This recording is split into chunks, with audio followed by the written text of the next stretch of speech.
The last time we were together, we talked about the iceberg effect and how what was going on below the line was devastating to clients because they don't see it, and many financial planners are not addressing it. But we have been addressing it, and we're talking about the individual problems. We call it the junk drawer. But I wanted to talk today, Matt. Now, bring Matt in. Matt is with us again today, and I wanted to talk, Matt, about.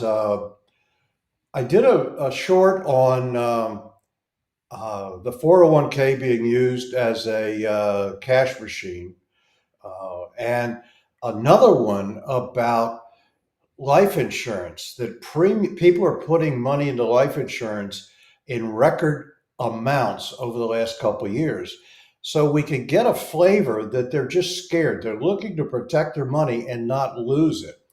And I immediately thought of the model and the areas that you talk about in the model of protection, savings, and growth. So I'd like to have you explain to people why they're moving their money into these safe areas and the benefits they get when they do it.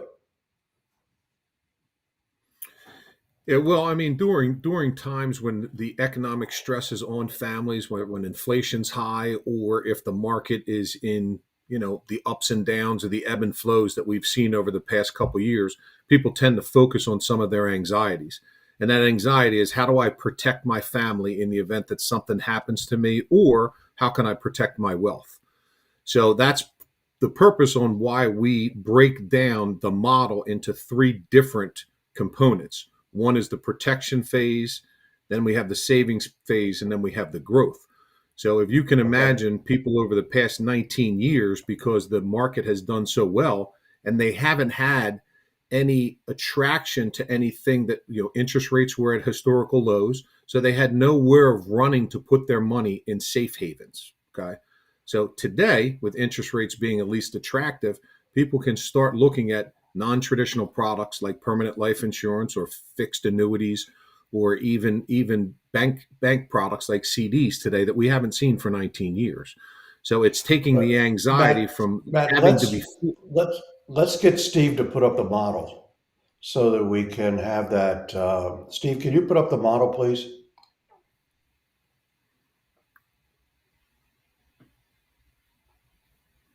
Yeah. So while Steve's putting up the model, as when you see the model, you'll see that each section has 9 boxes. You have the protection box, the savings, and the growth. And one thing that we do well, as we talked about in our last episode, is we take people's junk drawer and we organize it. And our goal is to make sure that there is continuity between each one of these boxes. You'll hear the terminology that we use, that it's a micro. Each one of those boxes, like P1, P2, P3, is a micro look at what you're doing in your protection. But what we In do a is when we macro put it on, world. and what we put it on is we put it on a macro approach so that we can try to map out some of the synergies between those products. So, like I use the example, especially in the 9 boxes in the protection side, is that one of the most underserved products in our industry is disability insurance. People have a major concern with it, and we had a customer that we were able to identify some gaps in his business, that God forbid if he got disabled, that his business was going to still run while he was getting an income from his disability insurance. And we were successful because that individual ended up having a disability and was able to save his practice. Now he's back running his practice and drawing an income back out of it. But if you look at that drawer, to show you that the junk drawer effect is, if you're just looking at disability, you may call a disability provider and say, listen, I make X amount of dollars. And what they'll do is sometimes you get it through work where you'll get a long-term disability, and they'll give you, 66% of your income, God forbid, if you become disabled and can't work, if you become too sick or too hurt to go to work. Okay. But there are other areas that you can gain some coverage on that people don't really consider because they're stuck in that junk drawer where they're buying disability insurance to just protect their income. But if you look at P1 in the auto insurance side of it, let's say for example you were able to put on their loss of wages. It's a cheap coverage, might be able to get you anywhere from $1,500 to $2,500 a month. That if you were in an automobile accident, okay, and were injured and couldn't go to work, your auto insurance could give you a short-term benefit of $1,500 to let's say $2,500 a month while you're waiting for your your grace period in your disability to kick in for a long-term disability. You also Right. have ways to protect your savings, like if you go down in P9. We talked last week about, E9 a is life great way. insurance, right? Yep. Within life insurance box, that a great way to protect your savings there is you can put a waiver of premium protection. So if you're putting $3,000 a year away into your life insurance, and the purpose is in 18 years that you're going to pull that money out to pay for your kids' education, okay? If you become too hurt to work and you make 100 grand a year, your disability might be able to get you $66,000 a year. That may cover your bills, but it's not Right. necessarily going to cover any extra money that you were saving outside, like into your 401k. So some disability policies will have coverage in there that they'll provide you with the contributions into your 401k as well. But the life insurance Matt, side of it, Mhm. go ahead, finish. But the life insurance side of it, with the waiver of premium, if you're putting that $3,000 a year away, it's self completing. God forbid if anything happens to you, the death benefit's there. That's the main purpose of the life insurance. But again, there's three boxes there that can address the concerns of if you become too sick or too hurt to go to work. If you're hurt in an Right. automobile accident, you could get coverage there. We also recommend that everybody examine their disability coverage, whether they're self-employed or whether they have options to purchase that product through their employment benefits package. And then also, we put a strong recommendation that life insurance can help protect some of your savings that's going into that policy with waiver of premium. Right. So when I saw that article that said that life insurance premiums are are being deposited record numbers over the last 2 years, can I assume that people are just scared of the markets and they need safety and they're learning about the fact that if you put your money in life insurance that you get a lot of benefits but you preserve your money? Mhm. Is that a good way of looking at why they're doing it? It's an accurate statement that if they're presented with the option, I mean, life insurance is the most misunderstood product out there because of the financial institutions' tendencies to sell products versus solutions. Okay. So I feel that most of my customers are more, I guess, accepting of outside non traditional recommendations because of their, and I think it's, I don't know, I think it's a little bit of fear, but it's also they're sick of the controversy of whether the market's going to go into a correction or not. So over the Right. past 3 years since 2002, all we've heard about is, we're going to have a soft landing or a hard landing with the inflation numbers, but the market's on a boom right now. So I think people are afraid that they don't understand whether we're going to have a soft landing or a hard landing, and they're looking and accepting more non-traditional products that can give them the ability to meet their objectives that they probably weren't presented to in the past. So the financial institutions are still out with products, but people are recognizing the fact that those products are not as safe. And I guess we got a lot of people reaching retirement age or getting close to it, and they're worried. Mm-hmm. So they're learning uh, to be safe, and they're playing financial defense. If we look at the model that we had up there, if you were to draw a line across the bottom of the model, right in the center of it, right across the middle of the orange. Um, above that line is financial defense, and below the line is financial offense. So people have been playing financial offense for many years, and all of a sudden a problem occurs, which is up in the purple boxes, and they have to address it.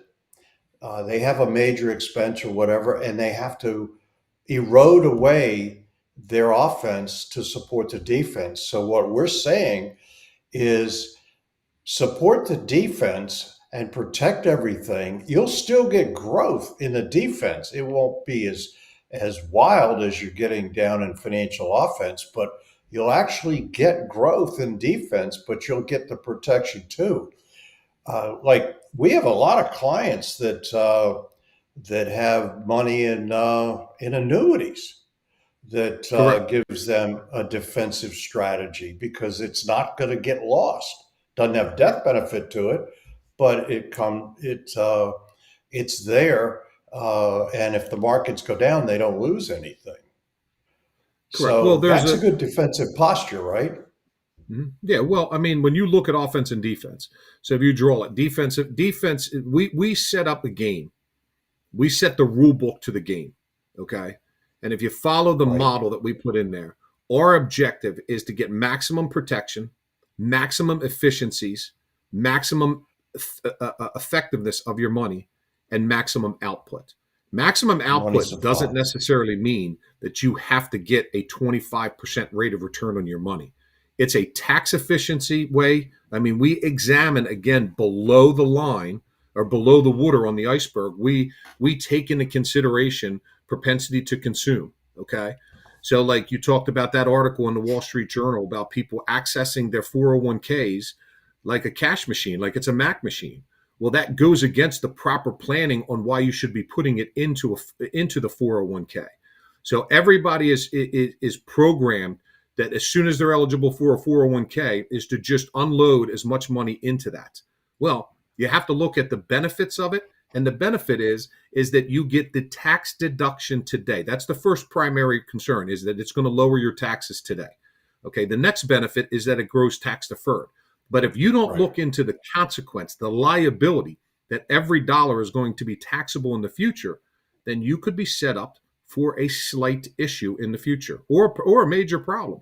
So I sit down with customers every week, and they may have $2 to $3 million in their 401k. But what they don't realize is there's a tax liability on that as well. So when you allow the propensity to consume money and you take 20, 30, $40,000 out of your 401k, okay, you have now depleted that in the future. Other products like permanent life insurance will allow you that if you had the discretionary income and were able to put it in there, that you could access that money without hurting the growth of that. So your money, your cash values will still grow even though that you've accessed that money. So what it does, again, it's giving you maximum protection in the death benefit and waiver of premium on your savings, but it also gives you efficiencies in the fact that if there is a disruption in your financial plan, you can tap into that without hitting its long-term range goal. And that's what people miss out on. In today's world, there is a tremendous amount of wealth going from one generation to another. And they're Right. finding out that there is needs for insurance in later years. And that's why there is a large number of policies being written, because retirees have two major concerns.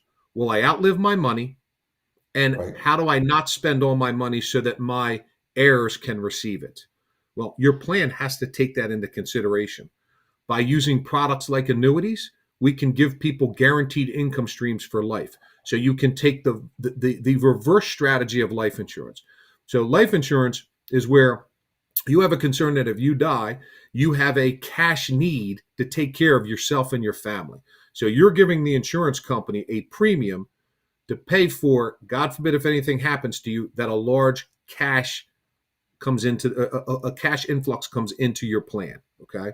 An Right. annuity is the reverse side of it, is where that you have a large number where you have a large bucket of money and you want to protect the fact that you don't want to run out of that. So an annuity can give you what our generation, which my generation doesn't have, and that's the pension like income for the future.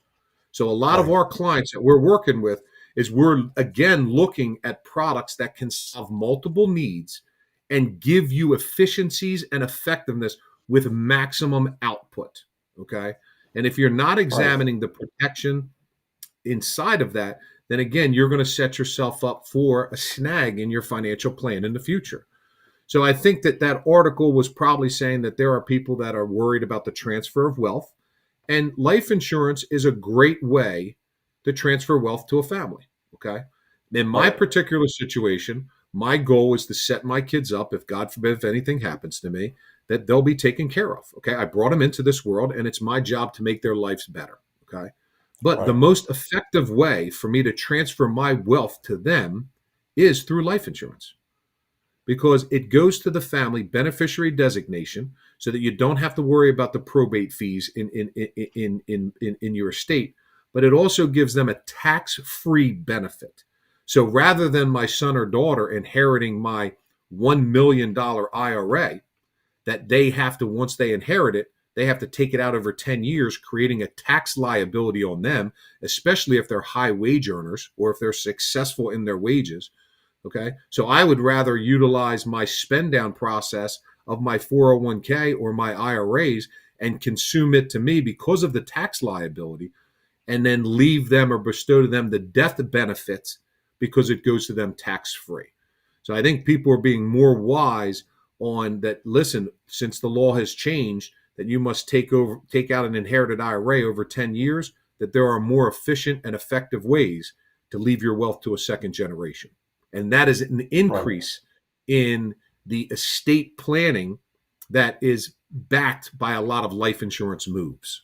And most people will listen to these gurus that say you don't need life insurance when you're retired. And they are completely wrong in the fact that the life insurance is a key component because it allows you to it allows you to alleviate the two biggest fears: outliving your money and giving an inheritance to your second generation. Yeah, and it goes back to addressing issues that are relevant instead of addressing issues uh, that are just centered around a sale. And people need advice, but they need structured advice.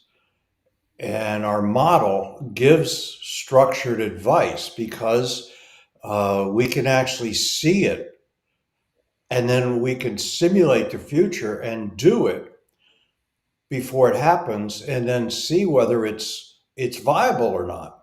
Mm-hmm. Too many times people are shooting from the hip. The Yep. whole thing is shooting from the hip. They don't know what's going to happen in the future. So you could pick a reasonable uh, focus of what you want things to look like later on and project them out. And our model does that. It simulates it, which is very powerful because you could do what if scenarios, but people can actually see what's going to happen. Now, is it true? Is it 100% perfect? No, but it's better than nothing. And when you could see the structure and you could see the problems, why not use our model? I mean, it's the old saying, "What do you got to lose? Just try Correct. and see it and Yeah. understand it, Well, because your the other financial side of it, is at stake here." yeah, the problem with people today is they've been conditioned to think about the only concern that they should have is achieving the highest rate of return on their money. Okay. And Yep. everybody goes through the Monte Carlo charts that if you put $1,000 a month away and you get a 10% rate of return, you're going to have this huge bucket. Again, top of the iceberg. Beautiful. You see the water, the That blue water, never and then you happens. see this magnificent Yep. white ice out there, and it looks great.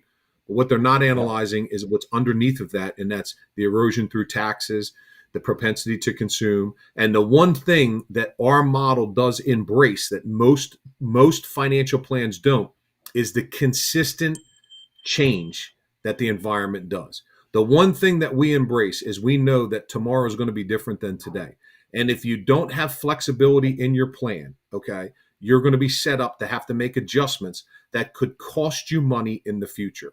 And that's what Right. kills me when people make these blanket statements like, you should do this, or, buy term and invest the difference, or, the only way to save for college is a 529 plan, because all those products are built for the right reason. But if you don't examine the potential of change and expect it to come up and use the innovation of products today. Like, I've been in the business for 30 years, and one of the luxuries that I've been able to see is our products become more sophisticated and more innovative every year. Okay.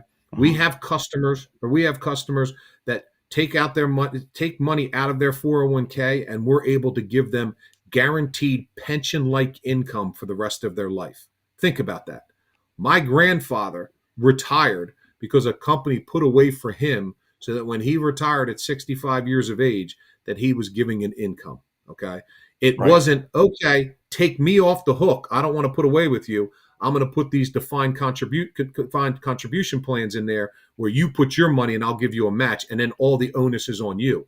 And if not handled properly, again, you lead to the two biggest fears, and I'll lead to one is, how do I solve the concern of me outliving my money?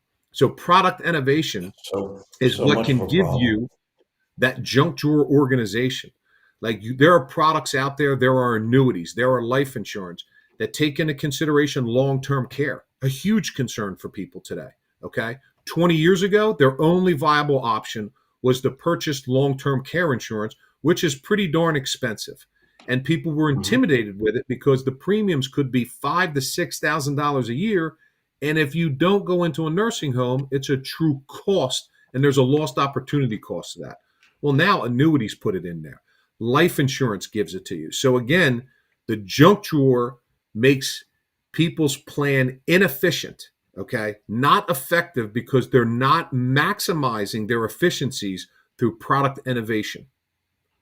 Right. And that's the key component that what we drive, because we are agnostic to products. We don't endorse any one company. We don't endorse any one product. We put the money on the model. We go through a problem identification where here are the problems. And it starts out with your auto insurance. Okay. If you just watch the news or listen to the radio, there's at least 7 points in a day that you're talked about, in that the only thing you should be looking to is switch from one carrier to another to save $347. Savings is important, but maximum protection is more important, and we're being conditioned to not worry about that. It's almost Right. like the industry doesn't want to take on the accountability of, hey, listen, our job is to protect you in that facet. I use the Right. scenario a lot that, you know, everybody loves plastic, okay? And plastic manufacturers manufacture the plastic, which is, hurting our environment. And it's Right. used in masses, right? But that industry transitioned the concern of the environmental damage to us. They forced us to go through recycling. Okay, they forced us to take the onus on recycling, not them. And it's Wow. almost like that Yeah. that industry passed the buck to the consumer. Well, when I look at somebody's plan, I take the same approach there. That, you know what, the industry is putting more onus on you than accepting the risk themselves in some situations. Term insurance is a perfect example. I think the statistic with LIMRA is only 2% of term insurance bought is a death benefit ever paid out, because the industry knows that the premiums are going to go up when you're most likely going to use it, and it's going to be cost prohibitive. You're not going to pay a large premium because you're not going to want to pay it, and the death benefit's going to be dropped. So now, not only did you lose all the premiums that you put in there, but you also lost the economic benefit of the death benefit that your family should have received. What Right. we make sure is that when you buy life insurance, maybe not all of it, but a large portion of that, we're going to put the responsibility on that insurance company, that when you're most likely going to die, that death benefit, that economic benefit that you paid for 30 to 35 years, okay, is going to come true for your family. And most people don't Right. consider that. They just look at, well, it's a smaller premium, and it's cheap. Well, in all reality, it's a very expensive product when you analyze the lost opportunity cost of all the premiums that you put in, and then you never get that death benefit. At least in That's permanent right. life insurance, yeah, it's more of a larger premium coming out, but it's built for sound protection with other benefits that you can that have living benefits in there. There's a cash value, but we know one thing, that the life insurance company is on the hook that when you die, whether it be 62 or 82, that death benefit's coming into your family. Sure. People don't understand that term insurance is cheap when you're young because you're not going to die. There's a slimmer chance of you dying when you're young than when you're getting older. At 65 or 70, try to buy it. Yeah. It's outrageous because what's happening? You're getting close to dying. And I've had clients who've had term insurance, and all of a sudden at age 70, it's gone. Yeah. And And that's a what can they do? And people keep saying, and it frustrates me because, well, I don't need it later on. It's tax-free money to your heirs. Mhm. And if you start at a younger age, there's no cost. Mhm. There's growth in it, Yep. but it's Well, tax-free money at death. yes. And Your I think house isn't. Yeah, and I think that the one thing that especially with I just talked to two young customers last week, and their recommendation is they were to buy term insurance. They couldn't afford the whole life premium. There was no discretionary income in there. But one of the things that I take into consideration is you just don't go out there, and I use the same thing with the auto and car insurance, the car insurance and homeowners insurance. You don't just look at the premium. You look at the fact that, is there a conversion option in there? And what the conversion option does is allows you to supplement bring the death benefit need into the household, which is the most important thing. Okay, the most important thing for us to do is maximum protection. So if the maximum protection has to be term insurance because there's no discretionary income, there's no affordability for them to pay that product. Okay, to pay for that, then what we examine is how do you buy a term product that allows you the flexibility to convert it to a permanent policy in future years. So as you start to make more money, or let's say, for example, you got into some student debt and some credit card debt because things didn't go well after school. We're managing the debt side of it, getting out of that. But once the discretionary income and the debt service is off and there's more savings, now you don't have to go through a medical anymore. You can just convert a piece or all of that to permanent life insurance that will give you maximum protection through the most important years, and that's when you're most Sure. likely to pass away. And that benefit gives people the option to do open up doors that if something does happen, that they have a nugget of money over here that they can go borrow against it. They can do reverse mortgages on their property. They can Mhm. afford to do certain things because that death benefit is a fixed product in their plan, not a temporary solution. Right. We should pick up on this next time. We'll talk about the model, and we've really talked about this a lot, but we need to start bringing, I think, a little more specifics to it. But what you're talking about with 401k, what you're talking about really is financial defense and offense. So we should probably stay on that topic and just Okay. show people the financial defense in the model and why they need to make sure that's perfect before they go into financial offense. So Sounds like a solid maybe next topic week. to discuss. Yeah. I want to thank you all for coming and listening. We're blessed that you're here, and just like to have you like and subscribe and uh, sign up. Ring the bell. Got to have a ring the bell, and Give us the let us. opportunity to solve your concerns, and that's Right. and that's what we do is we help people navigate the financial world by alleviating the bottom of the line iceberg effects, and bring Right. sound solutions that they can put their head at night after working hard and saving their hard-earned money, that we can take care and smooth the obstacles out throughout the journey to retirement. Good. See you next week, folks.